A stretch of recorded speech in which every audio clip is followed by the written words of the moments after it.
Hi, I'm Edmund, And I'm Heather. and this is All Positive Reviews. So today is the 11th birthday of something truly marvelous. Oh, God, yes. The most marvelous thing I can think of right now. Jon Favreau's 2008 Iron Man. Yes. There's been speculation that I'm parading around as a superhero. I'm just not the hero type. The film that kicked off the Marvel Cinematic Universe in glorious style and bombacity. Oh, yes. Like, this is still one of my favorite MCU movies to date. Yes. I have a hard time picking a favorite because I think they're all pretty much amazing, but I love this one. Yeah, even now, it's still the Iron Man movie that I've seen the most. It might be the MCU movie that I've probably seen the most. I know it's the first one, so why wouldn't it be? But, you know, there's still some of the Phase 1 ones I don't go back to as much, and that one I always go back to. Yes, I go back to that one probably the most out of the Phase 1 movies, even though I do love them all. Mm-hmm. It's nice to see the one that started this whole empire, so. Mm-hmm. I think, you know, the first and most obvious thing that we can go to is that this is one of the 5 best superhero castings Oh, yeah. in movie history, even Yes. to this day. Yeah. Like, you get Christopher Reeve's Superman, Hugh Jackman and Patrick Stewart, you know, Wolverine and Xavier, and then there was this. Yeah. And Robert Downey Jr. just fits into this role like a glove. Oh, yeah, he's perfect for it. Perfect for every part of it. Mm-hmm. I think part of it might help that he had his own kind of like redemption story, and that mirrors Tony Stark's story, like his story of accountability, of realizing, no, this isn't what I want to do with my life. I actually want to do something meaningful. Right. And all of that amidst some of the greatest, snarkiest quips still. Oh, yeah. I mean, even the beginning, you know, don't we see this on your MySpace? Yeah. Which is still funny, even though MySpace doesn't exist anymore. All right. I don't want to see this on your MySpace page. Please, no gang signs. No, throw it up. I'm kidding. Yeah, peace. I love peace.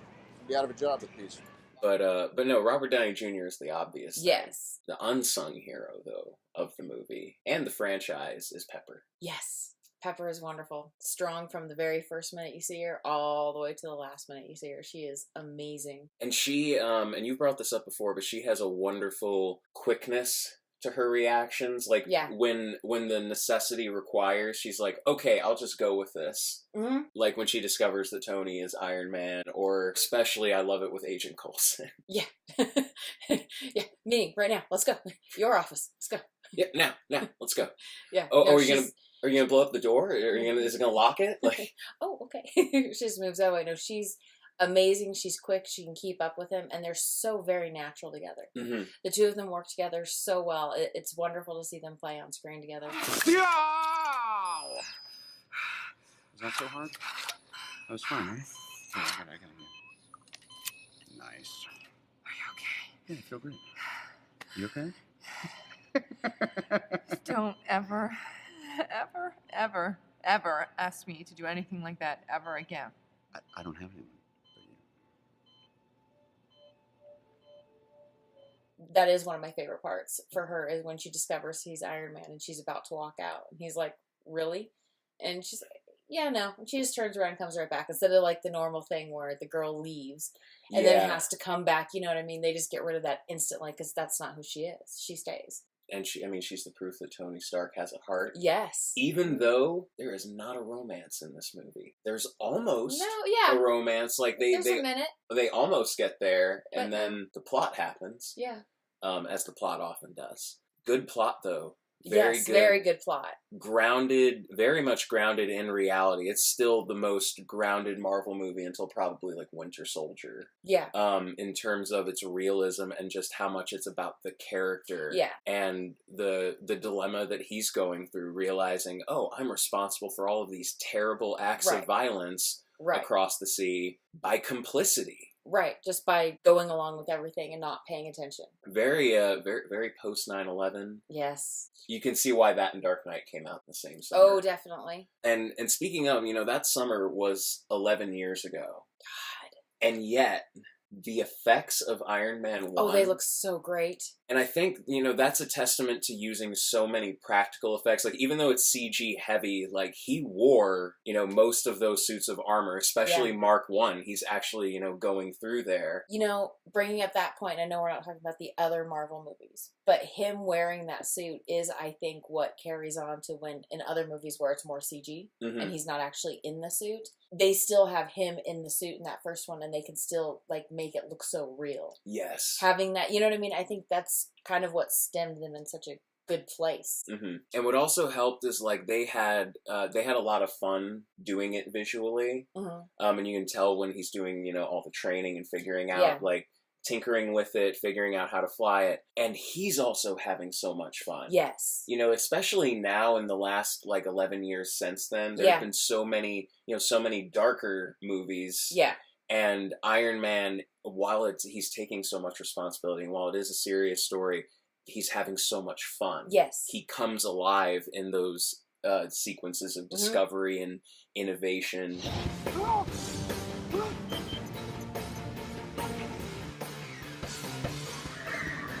And it's like a dream.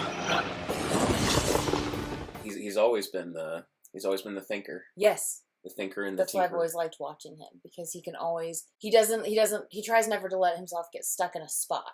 No. He figures his way out of every spot, which is what's fun to watch about him. Jon Favreau, he absolutely nails it. Oh, yeah. Directing. And, I mean, not just directing, but he's great as Happy. Oh, wonderful. I absolutely love him as Happy. He's amazing as Happy. I'm so glad he stayed, even though he's not directing some of the other ones. He stays the whole time, and he makes the movie.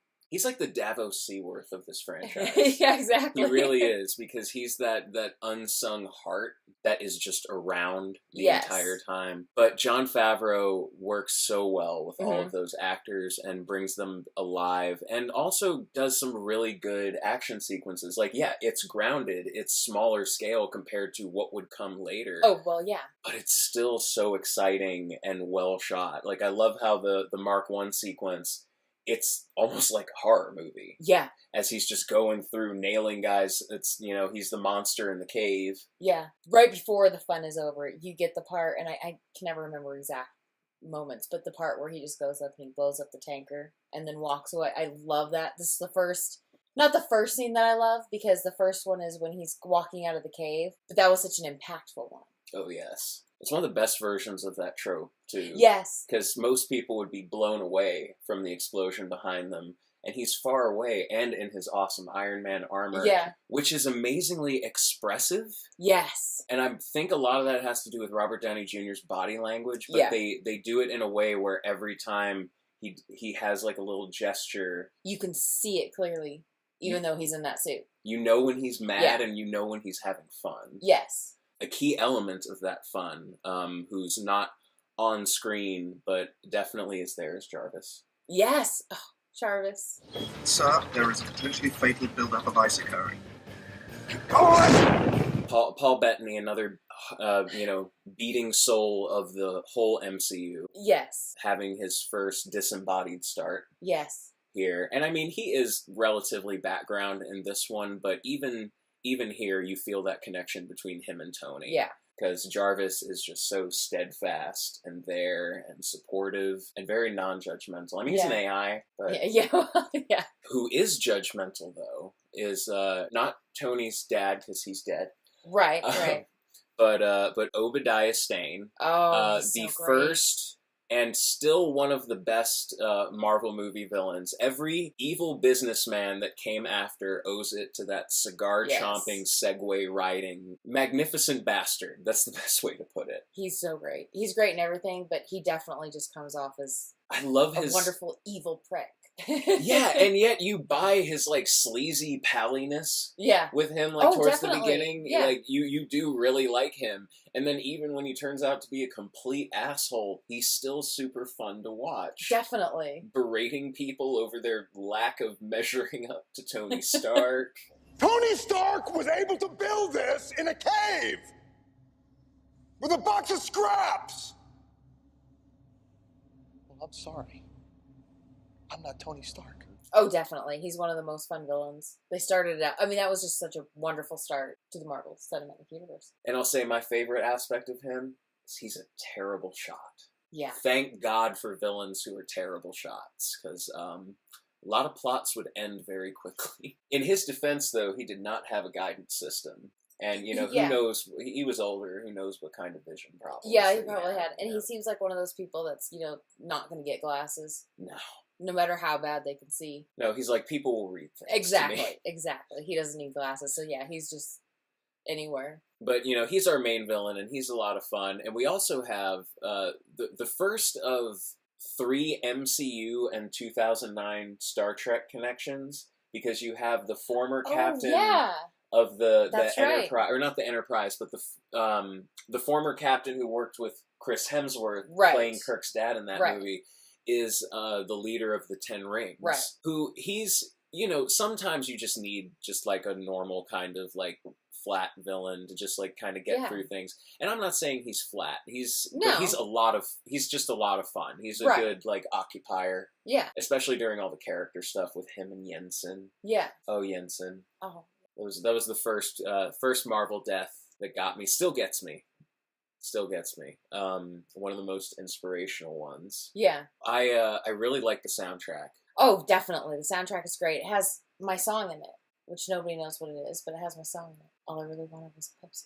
Yes. I love that song. Yes. Everybody knows Suicidal Tendencies, but they used it because they're awesome. And it's like just a nice kind of chill moment with Tony. Like you have a number of those which are nice. Like the movie lets the action breathe.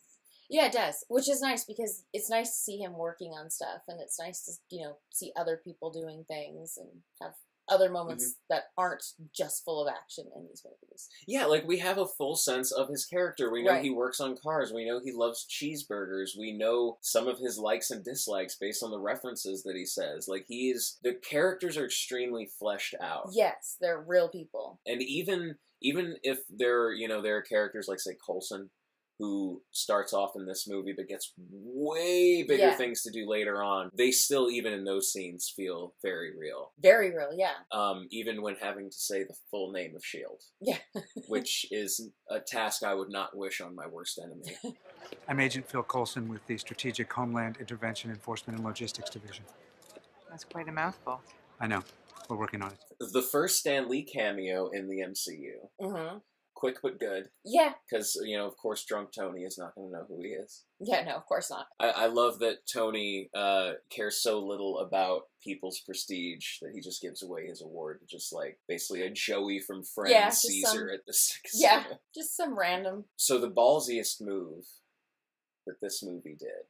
Oh, my favorite part. Yes. The that moment, that was an improv part. Mm-hmm. Completely improv and completely changed how superhero movies were done. Mm-hmm. Which I think was the best thing to do in this day and age, which was when he just blurted out, "I am Iron Man." Yeah, just ditched the whole pretense of superhero identities. Truth is,